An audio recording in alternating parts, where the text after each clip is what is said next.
Perkenalkan, saya Nade Zaintika sebagai pemandu jalannya online course pada hari ini. Selamat datang juga saya sampaikan kepada pemateri Bapak Maiwan Fatoni yang akan menyampaikan materinya mengenai Sustainable Development Goals. Pemateri atau Bapak Maiwan Fatoni ini lahir di Pekalongan 20 Mei 1983 dengan pendidikan terakhir beliau di Universitas Muhammadiyah Lampung pada tahun 2011. Dan sekarang beliau tengah berkecimpung di komunitas TB HIV Care Aisyah Lampung Timur. Baiklah, saya persilahkan kepada pemateri 30 menit untuk menyampaikan materinya. Silakan. Bismillahirrahmanirrahim. Assalamualaikum warahmatullahi wabarakatuh. Selamat pagi dan salam sejahtera untuk kita semua.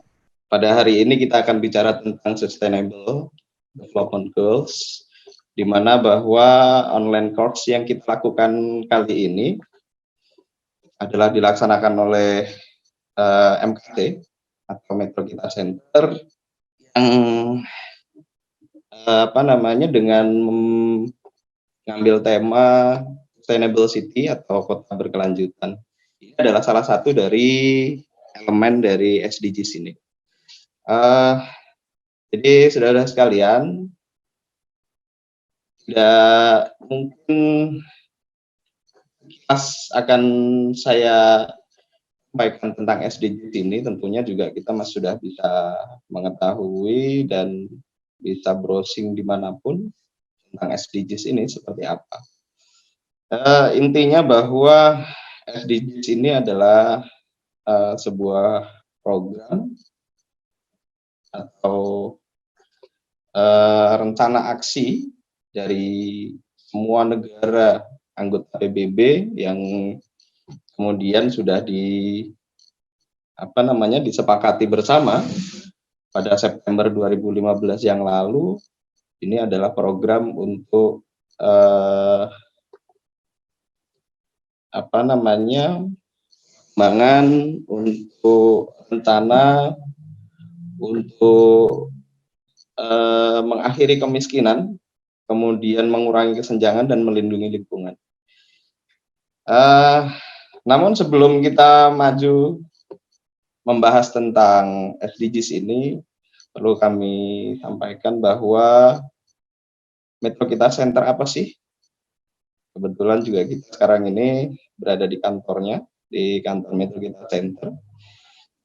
Metro Kita Center ini didirikan pada tanggal 9 Maret 2020 yang lalu di Kota Metro. Metro Kita Center ini adalah sebuah organisasi nirlaba yang berdedikasi untuk menjadi inkubator gagasan ide kreatif dari, oleh, dan untuk masyarakat, terutama adalah warga Kota Metro, tanpa terkecuali. Jadi ini adalah sebuah wadah di mana kita bisa untuk menuangkan segala ide kreativitas kita, baik itu teman-teman pemuda, komunitas maupun juga berbagai macam kalangan, untuk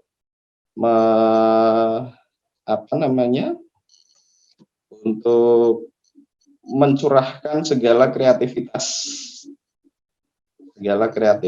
dan ide-idenya, terutama adalah untuk kemajuan demi membangun Kota Metro tercinta dan Provinsi Lampung serta Indonesia tentunya.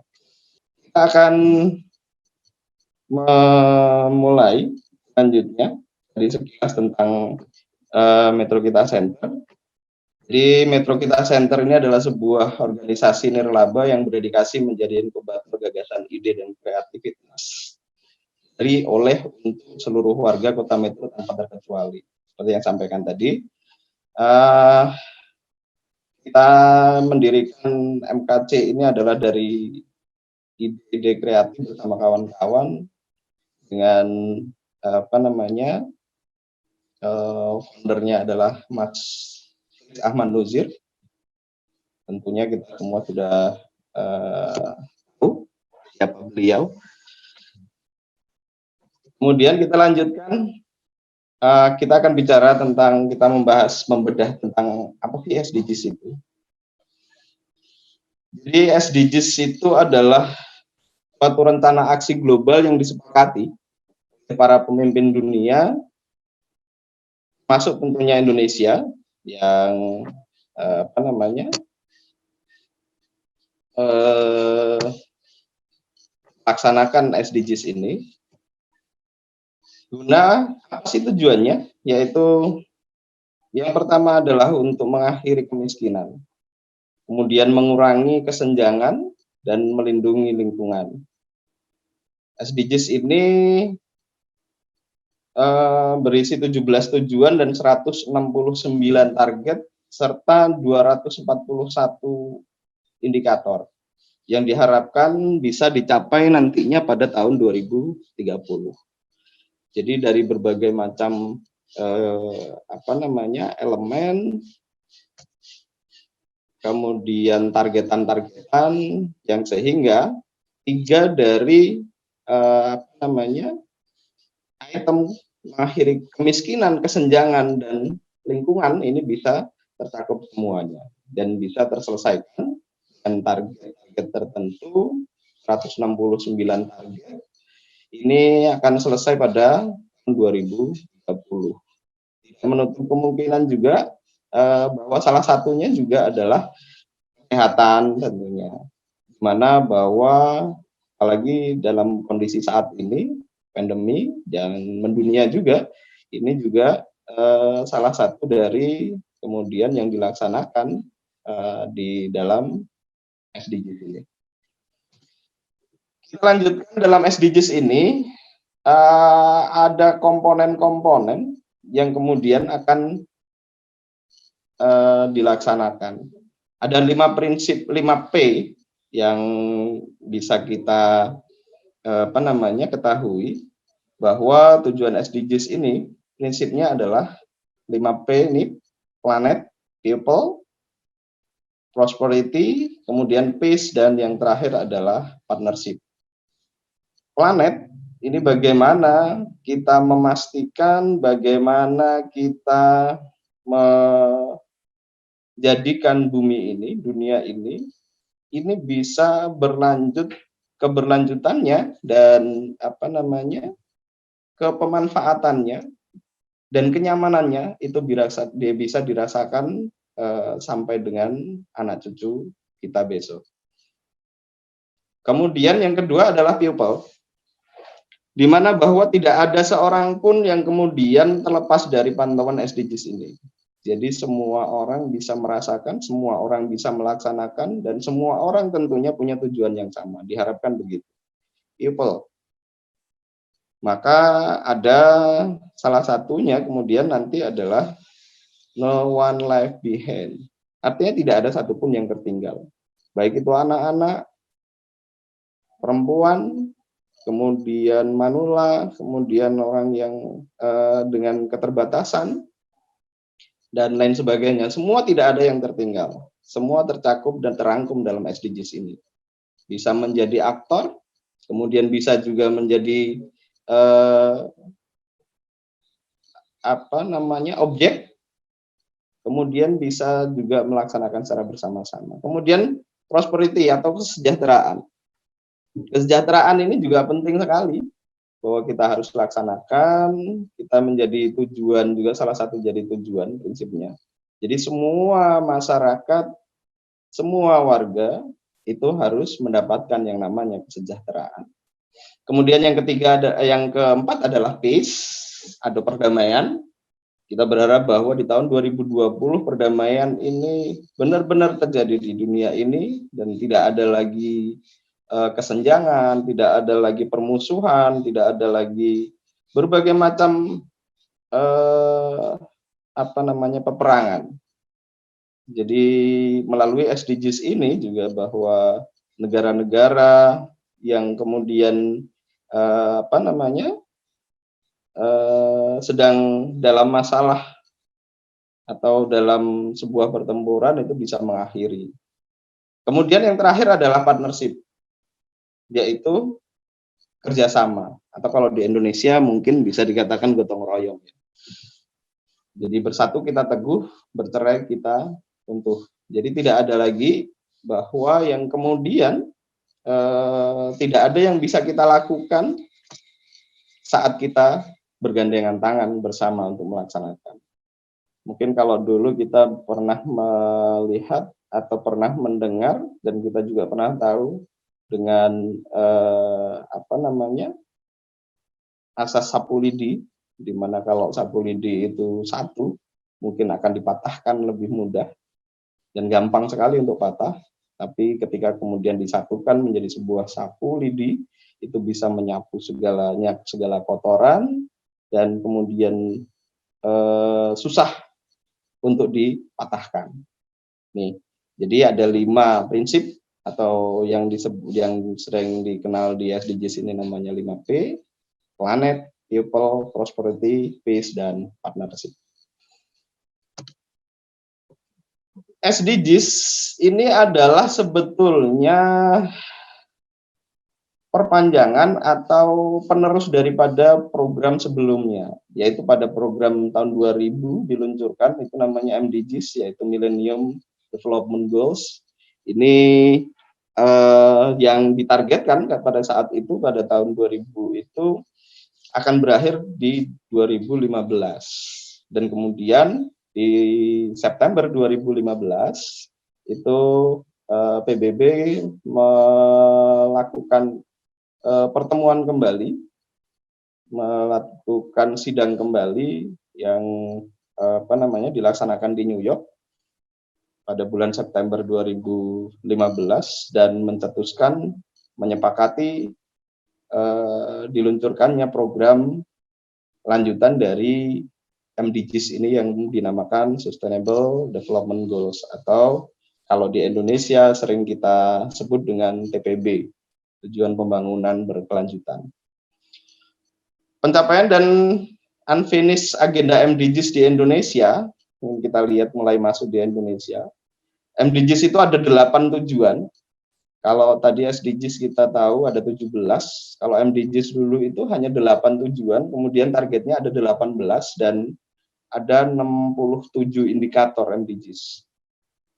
Di Indonesia dari sekian indikator itu hanya 49, tapi ya lumayan lah ya, sudah 49 tercapai, kemudian 18 tidak tercapai. Dan ini kita harapkan bahwa yang tidak tercapai ini kita bisa lanjutkan, kita bisa laksanakan dengan program terbaru yaitu SDGs ini. MDGs diluncurkan pada tahun 2000, di Indonesia juga mengalami keterlambatan. Pelaksanaannya hanya 8 sampai 10 tahun. Payung hukum kemudian dibuat saat itu di Indonesia dengan Inpres nomor 3 tahun 2010, sedangkan rencana aksi daerah baru ditetapkan pada tahun 2011, jauh sekali. Jadi 11 tahun itu baru kemudian dilakukan rencana aksi daerah di masing-masing provinsi. Akibatnya ya jelas Indonesia tidak berhasil dalam 18 dari 67 indikator yang telah ditetapkan oleh SDGs, oleh MDGs. Jadi ini dilaporkan laporan MDGs dari Bappenas pada tahun 2016. Ini hal-hal yang tidak tercapai di MDGs. Goal yang pertama itu tentang kemiskinan dan asupan kalori.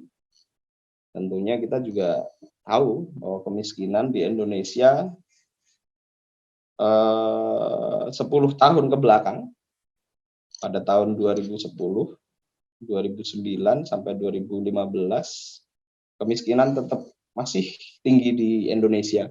Kemudian asupan kalori dan juga kesehatan di Indonesia juga masih relatif belum terpenuhi untuk penanganannya. Angka kematian ibu juga di goal yang kelima MDGs ini masih banyak sekali. Ini juga terkait masalah pernikahan dini, kemudian hamil masih dalam kondisi yang belia, mungkin belum cukup. Ini yang kemudian terjadi. Angka kematian ibu di Indonesia juga cukup tinggi. Kemudian goal yang keenam ini adalah HIV dan AIDS. Ini juga cukup memprihatinkan juga di Indonesia. Masih belum bisa tertangani dengan maksimal di agenda SDGs sampai dengan 2015. Goal yang ketujuh, emisi karbon dioksida. Kita bisa merasakan di tahun-tahun 2010, 2009, 2005, sampai 2015, bagaimana kondisi di kota-kota kita, terutama Jakarta, mungkin Bandung, mungkin kota-kota besar ya. Kita melihat bahwa emisi udara, karbon dioksida dari kendaraan-kendaraan, dari pabrik-pabrik, luar biasa. Kemudian air minum pedesaan ini juga belum terpenuhi, belum tercukupi di agenda MDGs di Indonesia. Sanitasi layak pedesaan juga begitu, masih banyak di desa-desa di Indonesia masih kekurangan air, terutama air bersih. Mereka masih menggunakan air ya seadanya dan belum bisa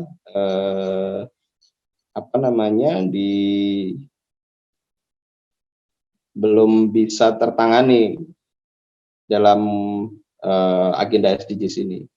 Dan yang terakhir adalah goal yang ke-8, rasio ekspor dan impor terhadap PDB dan akses internet. Seperti yang disampaikan tadi oleh pemateri sebelumnya, tadi juga mengatakan bicara tentang bagaimana terkoneksi. Ini untuk koneksi ini internet dengan akhir 2015 ini masih belum maksimal pelaksanaan. Sekarang kita dengan internet ini sudah bisa melakukan seperti ini, pelatihan ada di online, kemudian ngobrol secara online dengan keluarga yang jauh, kita masih sudah bisa menggunakan daring dan lain sebagainya. Kemudian di masa pandemi seperti sekarang yang terjadi kemarin, walaupun hari ini sudah kemarin Kapolri sudah mencabut dari kebijakan untuk pembatasan berkumpul di masyarakat, walaupun di tempat-tempat tertentu juga masih terjadi. Dan sekalian, kemudian SDGs ini sampaikan tadi ini menyempurnakan dari MDGs. Harapkan dengan SDGs ini lebih komprehensif, disusun dengan melibatkan lebih banyak negara. Ada 193 negara yang kemudian melakukan kesepakatan bersama ketika pertemuan di New York pada September 2015 yang lalu. Dengan tujuan universal untuk negara maju dan berkembang. Kemudian yang kedua adalah memperluas sumber pendanaan. Selain bantuan negara maju, juga sumber dari swasta. Kemudian yang ketiga adalah menekankan pada hak asasi manusia agar supaya apa? Bahwa diskriminasi yang terjadi itu sudah tidak akan terjadi lagi dalam penanggulangan kemiskinan dan segala dimensinya. Kita mencoba bahwa semua masyarakat, semua rakyat di bumi ini, itu semua akan merasakan, semua akan mendapatkan, semua akan terbebas dari diskriminasi. Kemudian yang selanjutnya adalah yang keempat adalah inklusif. Secara spesifik, masyarakat menyasar kepada mereka yang cacat dan kemudian rentan. Juga kepada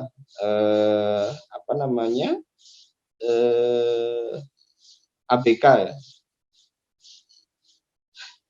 anak dengan kebutuhan khusus, jadi dan lain sebagainya, orang-orang yang cacat, kemudian kurang mental, anak-anak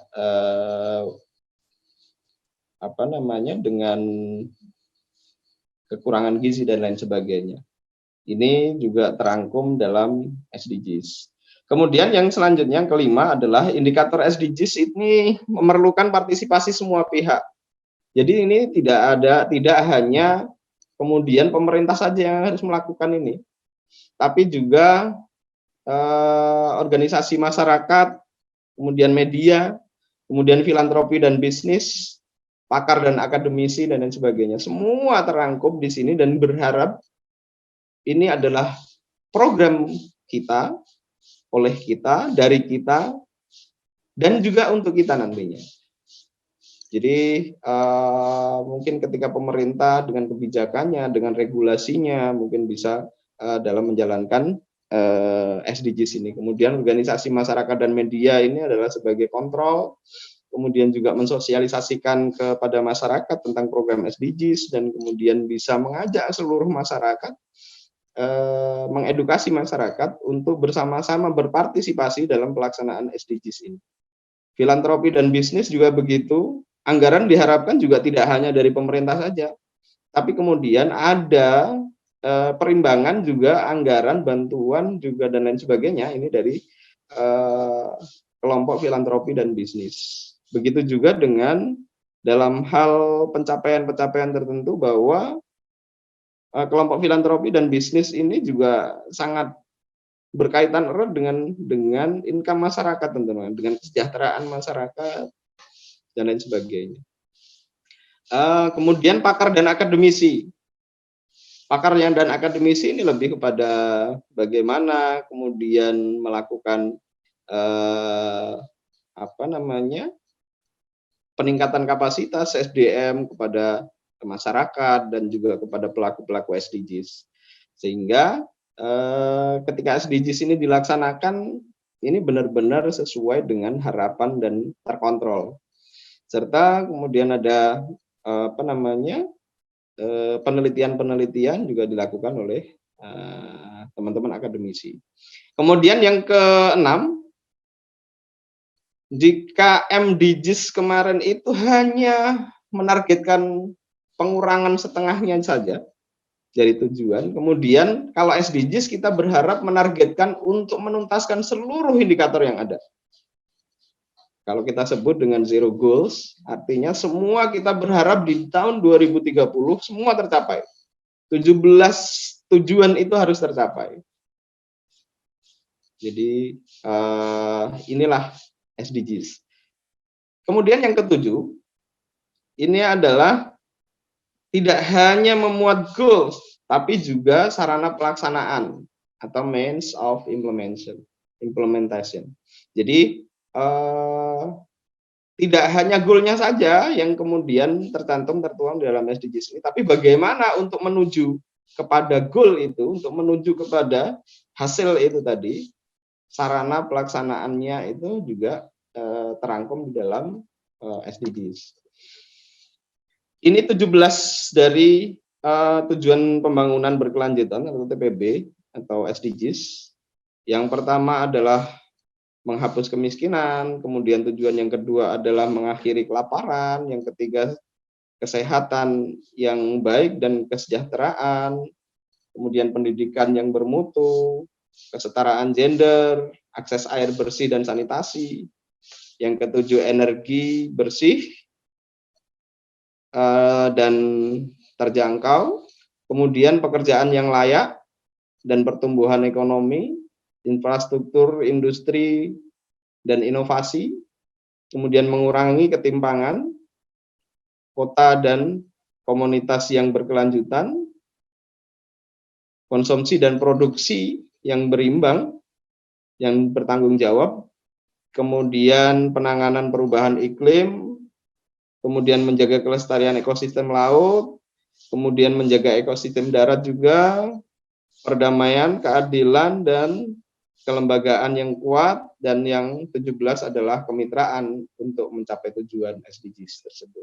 Ini tertuang di dalam 17 tujuan dari tujuan pembangunan berkelanjutan atau SDGs. Nah, dari 17 goal ini ada 169 target dan 241 indikator. Ini terbagi menjadi 4 pilar yang kita sebut dengan pilar sosial, pilar ekonomi, pilar lingkungan, dan tata kelola, hukum dan tata kelola. Yang dimana dari 241 indikator ini, dari 17 goal dan 169 target ini kita bagi ke dalam 4 pilar tersebut. Seperti pilar pembangunan sosial, itu yang terangkum dalam pilar pembangunan sosial itu ada di goal 1, goal 2, 3, 4, dan 5. Itu ada goal 1 itu ada 7 target, kemudian ada 12 indikator. Kemudian goal 2 itu ada 8 target dan 14 indikator dan seterusnya. Kemudian pilar pembangunan ekonomi ini juga di goal 7, 8, 9, 10, dan 17. Kemudian pilar pembangunan lingkungan ini ada di 1, 2, 3, 4, 5, 6. 6 target yang berada, 6 goal yang ada di pilar pembangunan lingkungan ini. Kemudian yang terakhir adalah pilar pembangunan hukum tata kelola. Hukum dan tata kelola. Ini dalam pelaksanaannya, kenapa harus dibagi menjadi 4? Supaya juga dalam pelaksanaannya bisa lebih mudah dan tentunya mencakup kepada berbagai macam elemen dan tidak terputus atau terkoneksi semuanya. Untuk indikator nasional ini terbagi menjadi 319, lebih banyak lagi dari yang tadi ya. Ini pemetaan untuk indikator SDGs di Indonesia. Jadi dari 319 itu dibagi menjadi 4 pilar tadi. Jadi kalau kita melihat di sini ada di pilar sosial ada 111, kemudian pilar ekonomi ada 91, kemudian pilar lingkungan ada 883 dan pilar hukum dan tata kelola 34. Untuk prinsip pelaksanaan SDGs ini ada 4 prinsip dalam pelaksanaan SDGs ini. Yang pertama adalah universality. SDGs ini dilaksanakan oleh semua seperti saya sampaikan tadi. Negara maju maupun negara yang sedang berkembang, kemudian siapapun orang itu berhak dan harus untuk melaksanakan program dari SDGs ini tanpa terkecuali. Maka ketika kita bersama-sama melaksanakan ini secara menyeluruh, maka insya Allah tujuan apapun, tujuan seberat apapun, insya Allah akan bisa kita capai. Yang selanjutnya adalah integration atau keterikatan atau saling terkait. SDGs dilaksanakan secara terintegrasi dan saling terkait pada semua dimensi sosial, ekonomi, dan lingkungan. Ketika kemudian kita melaksanakan menjalankan program yang hanya berdasar kepada untuk tujuan sosial saja, maka ada 2 indikator yang kita tinggalkan dan tentunya sosial ini juga tidak akan bisa sukses untuk kita jalankan, kita peroleh, kita raih, kecuali ekonomi kita mapan, kemudian lingkungan juga mendukung. Begitu juga tentang ekonomi, ketika ekonomi yang kemudian kita perkuat, tapi sosial dan lingkungannya juga kita tidak kelola atau kita tidak perhatikan, maka juga tidak akan bisa tercapai dari tujuan goal dari ekonomi tersebut. Begitu juga dengan lingkungan. Nah, untuk yang ketiga, bahasa yang saya sampaikan tadi adalah no one life behind. Ini yang sangat familiar sekali dalam SDGs ini, bahwa SDGs ini harus memberi manfaat bagi semua, tidak terkecuali. Semua harus melakukan, semua harus mendapatkan, semua harus merasakan manfaat dari SDGs tersebut. tanpa terkecuali, no one left behind, dan melibatkan semua pemangku kepentingan tentunya, tidak hanya pemerintah yang saya sampaikan tadi, mungkin juga pelaku usaha, kemudian juga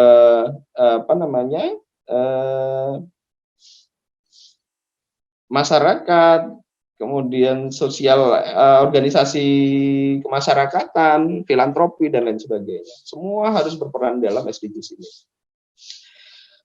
Kemudian yang terakhir adalah coherent and solutive innovation. SDGs mengedepankan keselarasan kebijakan dan implementasi.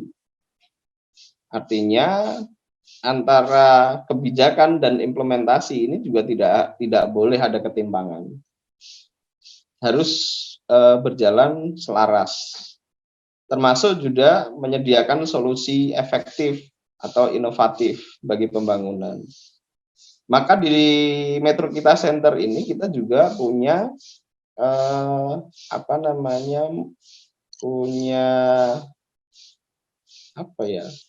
jargon inovatif dan progresif. Ada 3. Yang pertama adalah kolaboratif, kemudian inovatif dan progresif. Ini juga sebetulnya dari jargonnya Metro Kita Center ini juga terinspirasi dari SDGs ini. Jadi kolaboratif, kita harus melaksanakan secara bersama-sama untuk menuju kepada sebuah tujuan, dan kemudian perkembangan tentunya kemajuan Kota Metro dan Provinsi Lampung dan Indonesia dan dunia ini.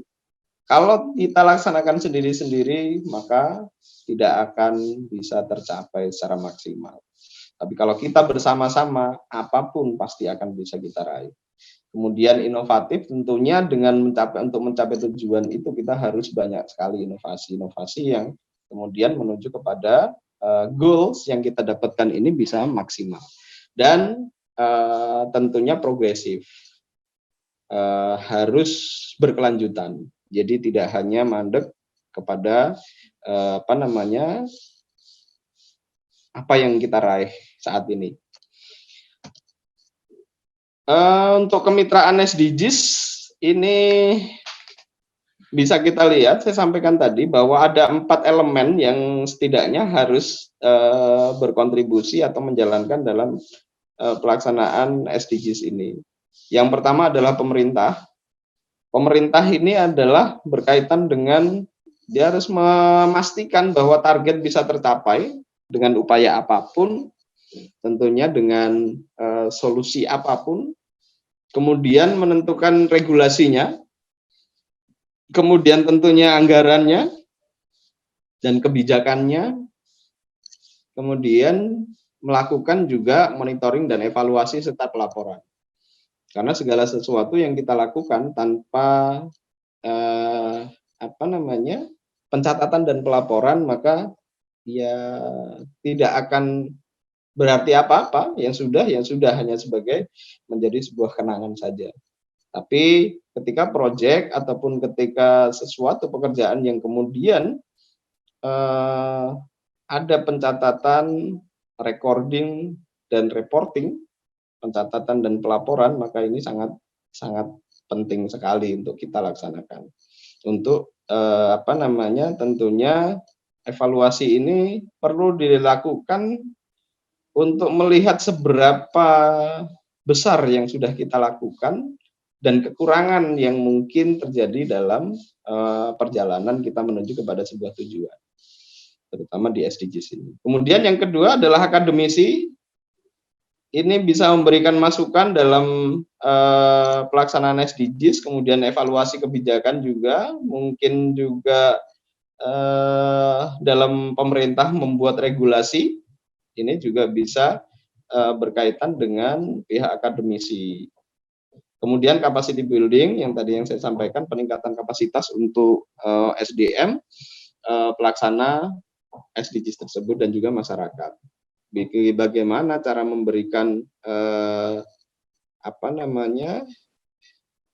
dari sisi keilmuannya, kemudian melakukan penelitian-penelitian, apa yang harus dilakukan, kenapa kemudian terjadi ketimpangan, terjadi kemudian kemiskinan, kelaparan, dan kemudian stunting, itu kira-kira seperti apa, sehingga ketika kemudian kesejahteraan masyarakat dan kemudian apa yang menjadi goal-nya dari SDGs tersebut, ini dari sisi mana yang harus dilakukan terlebih dahulu. Kemudian tentunya juga indikator dan data-data ini bisa kita bisa didapatkan dan bisa dilakukan ini oleh pihak akademisi. Kemudian yang selanjutnya adalah filantropi swasta dan filantropi. Ini juga begitu, mungkin kolaborasi anggaran seperti yang saya sampaikan tadi, mungkin kalau hanya anggaran hanya mengandalkan APBN saja untuk mencapai goals SDGs di Indonesia ini tentunya juga pasti tidak akan cukup. Masih sangat maaf, Bapak, waktunya sudah habis. Oke, siap. Terima kasih. Kemudian untuk juga melakukan advokasi dan bisnis dan capacity building. Dan sipil dan media atau organisasi masyarakat dan media ini juga sangat berperan penting dalam pelaksanaan SDGs tersebut. Pencapaian SDGs di Indonesia sampai dengan saat ini slide terakhir sepertinya. Ini yang sudah terjadi, ini yang saya ambil dari laporan capaian target SDGs di Indonesia yang dilaporkan oleh Bappenas pada akhir tahun 2019. Ini adalah indikator keempat, 8, 10, 13, 16, dan 17. Di mana pertumbuhan ekonomi yang inklusif dan konsisten, ini sejak 2014 sampai 2018 pertumbuhannya lumayan, rata-rata naik 5% per tahun. Kemudian penurunan tingkat pengangguran juga berkurang dari 6,4% menjadi 5,3%. Kemudian jutaan lapangan pekerjaan juga begitu, penurunan tingkat kemiskinan. Kemudian pendidikan juga cukup bagus perkembangannya.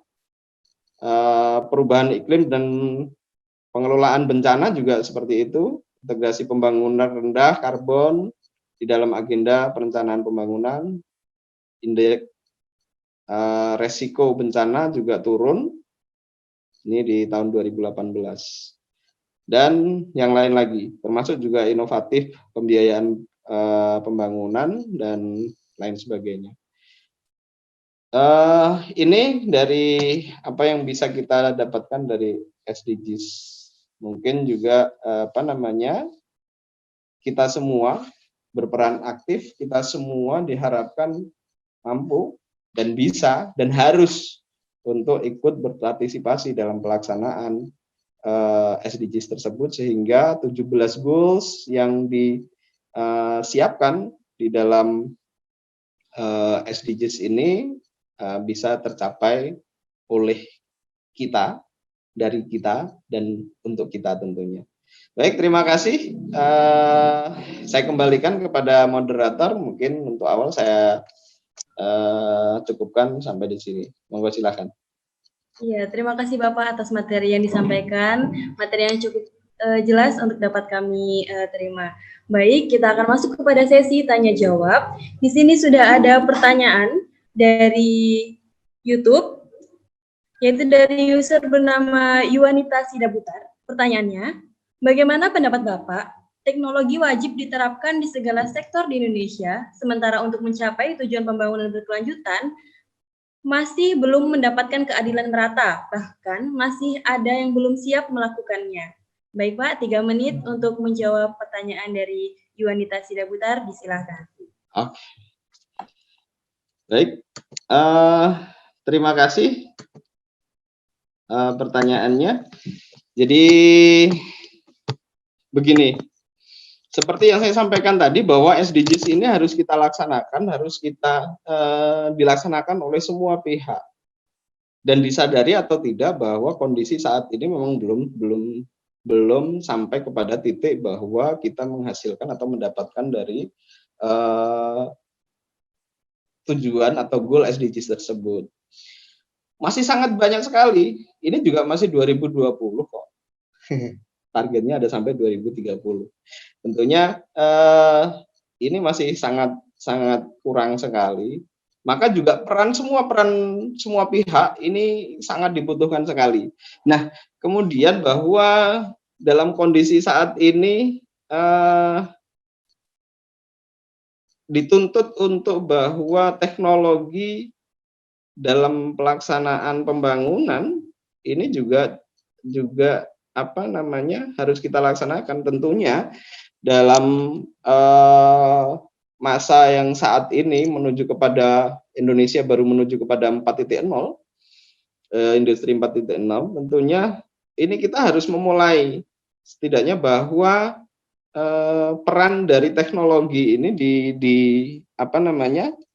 harus juga kita capai atau kita kejar.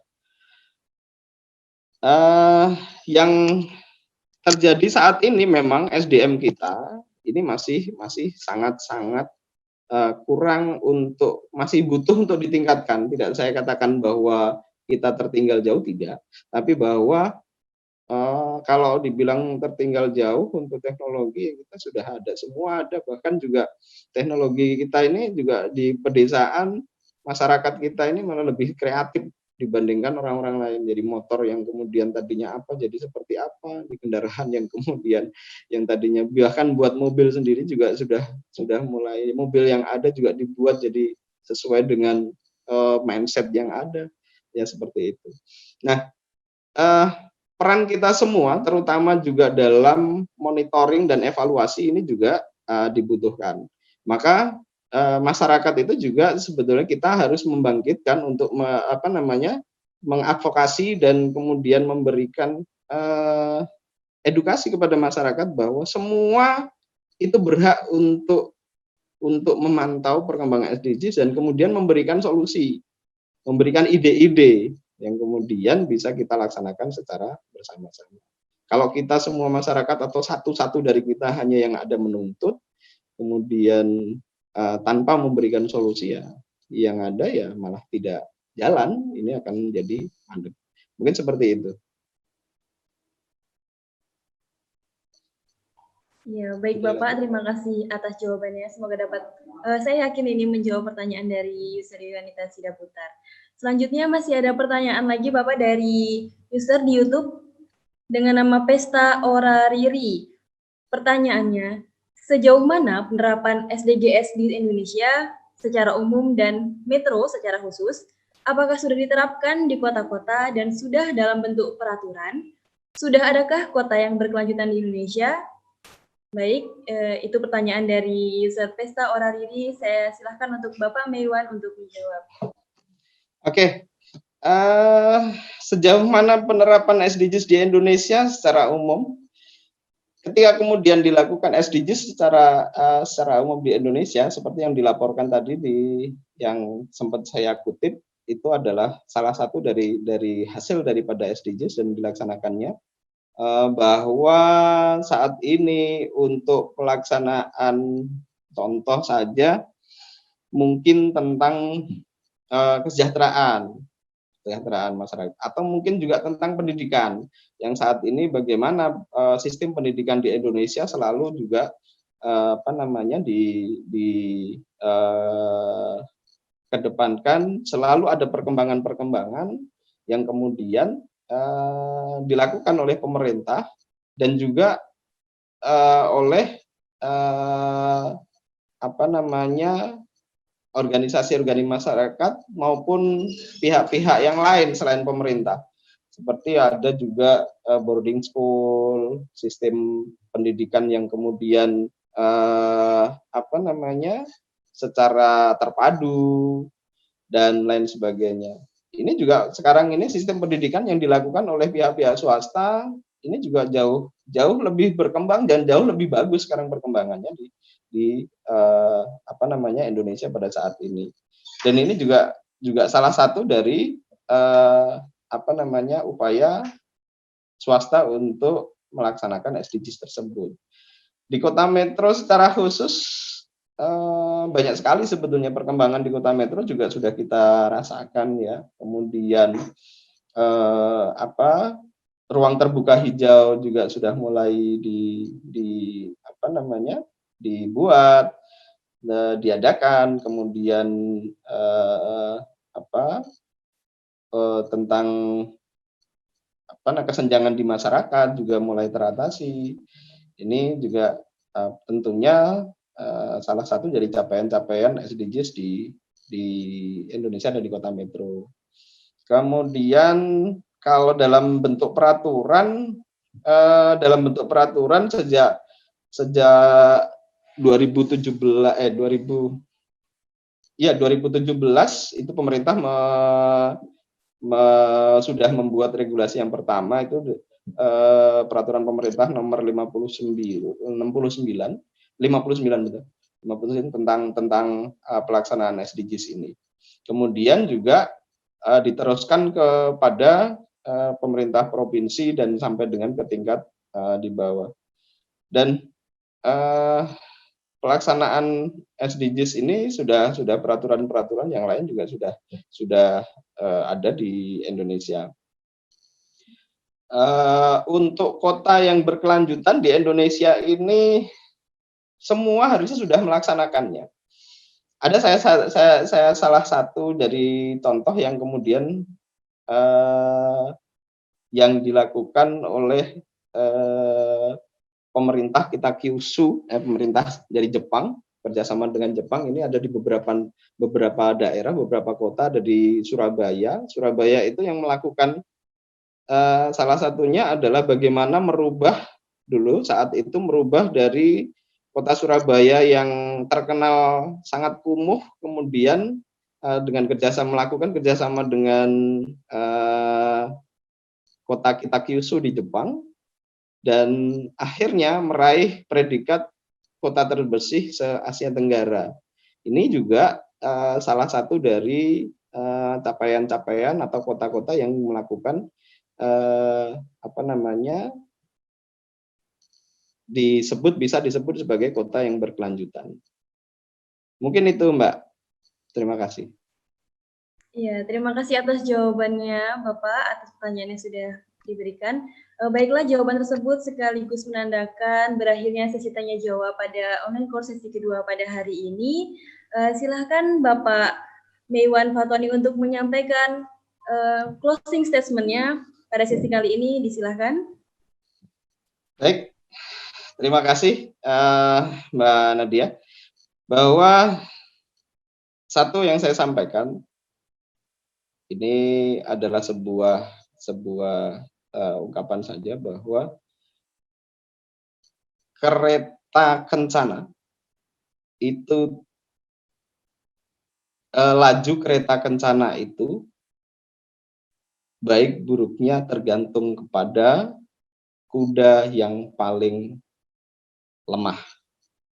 Artinya kereta kencana yang kemudian ditarik, kalau kita lihat kereta kencana itu apa namanya ditarik oleh setidaknya 4 sampai 6 kuda, maka laju kereta kencana itu tergantung kepada kuda yang paling lemah. Ketika ada 4 kuda, kemudian 3 kuda ini kuat-kuat, sangat kuat, ataupun 1 kuda yang sangat kuat dan larinya sangat kencang, tapi juga ada salah satu kuda yang kemudian dia apa namanya lemah, maka laju kereta kencana ini tidak akan sehebat kuda yang terkuat itu tadi atau kecepatannya.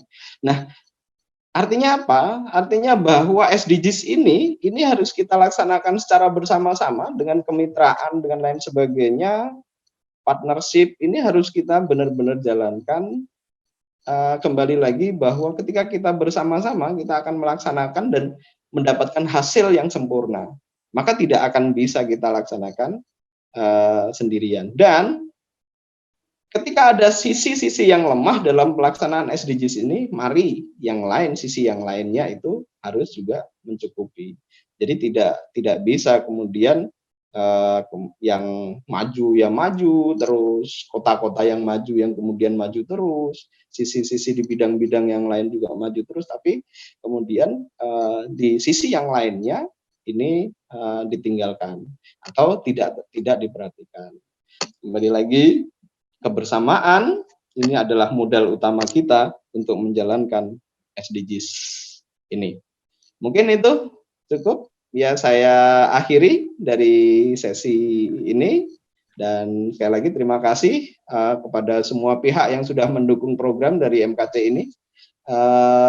Metro Kita Center ini online course, insya Allah ini ya baru yang course yang kedua di hari ini, sesi yang pertama, kemudian sesi yang besok hari Minggu kita masih akan lanjutkan lagi untuk course yang kedua. Kemudian masih ada menyisakan 2 course lagi di minggu selanjutnya.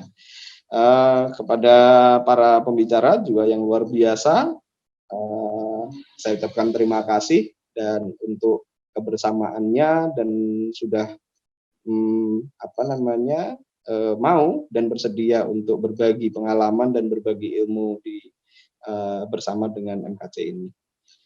Saya akhiri, sekali lagi mohon maaf apabila banyak kekurangan, tentunya nobody perfect, tidak ada yang sempurna karena kesempurnaan hanya milik Tuhan, dan saya Maiwan Fatoni. Assalamualaikum warahmatullahi wabarakatuh.